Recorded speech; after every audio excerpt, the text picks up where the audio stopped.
What's going on, Agent Nation? It is Frank Bernardo, and we are going to talk about how to best get your real estate license. If you're looking to get into real estate and you want to know the best way to get your license, I'm going to tell you.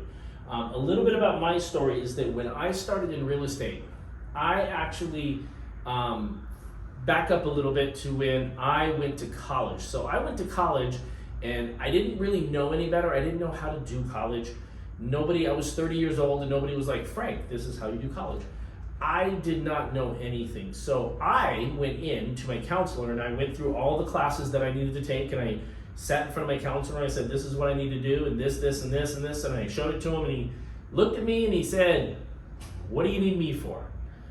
I now know he was being sarcastic because, again, I did not know how to do college. So I did not know that it took 16 units was like basically a full semester, like a full, thing.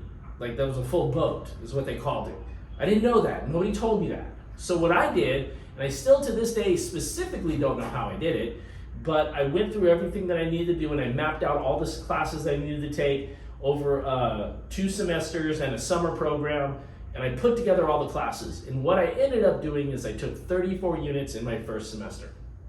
I know. It was insane. And I took 32 units in my second semester. I ended up having to drop a class because I was taking too many units, but I was going to school from morning till night, and it was insane. And what I ended up doing is I ended up graduating in 1 year as an honor graduate with an Associate of Science degree in computer networking. We'll never do college again. It was absolutely not the way to do it. But that being said, when I got out of college, I got into the real estate game. I said I just did this college thing. Like I should be able to pass my test pretty easily. So I took a crash course on a weekend at a random real estate office, and they gave me a bunch of books. And the books were great, but I'm just not a book person. And the books were basically filled with hundreds and hundreds of questions with the answers and all of this stuff. And it would have taken me forever to get to it. And what I did, and I learned this somewhere, is they were like, just schedule your date. Schedule your date, and that's gonna push you to study and cram, and you're gonna get to it, and you're gonna pass your test. And so I scheduled my date, I studied and I crammed, and all these paper books, and I failed my first exam. I failed it.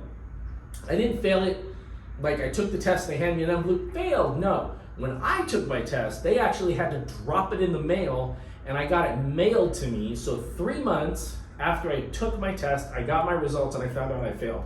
I questioned whether I even wanted to do real estate at that point. But what I didn't realize is that the way that the tests were put together are basically a bank of questions. And they're the same bank of questions that everybody has in the state. So if your state is different, they may do it differently. Some states have more questions than others, but the best way to study is to go through as many practice tests as you can possibly go through and score yourself on those practice tests. So when I failed, I went online to, I think, Allied Real Estate School, and they had this practice test thing to where I went through and I just took practice test after practice test after practice test after practice test. I did more practice tests than I think anybody could ever possibly do in this world, and I scored somewhere in the high 80s, like 87, 88. That was my consistent score overall. And I do know that if you can score in the high 80s and low 90s, that you're probably gonna crush the test when you go there. So 6 months after I initially took my test, I failed one time, I ended up getting my results back and I passed.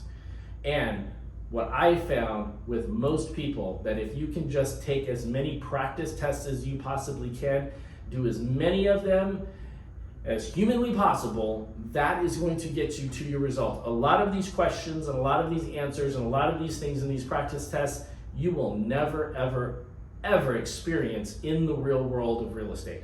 I always joke around and say, if you want to be an amazing real estate agent, you need to have a marketing degree and you need to have a psychology degree. Because a lot of what you're doing with your clients is therapy. Let's be honest. And anybody that's in real estate knows exactly what I'm talking about. So if you want to pass your test the first time, The best thing you can do is get online, find something that can give you tons of practice tests and practice test the mess out of yourself before you take your state exam, and that is going to give you the best results that you could possibly find. Thanks for tuning in. Hope you have a fantastic day. Talk to you later.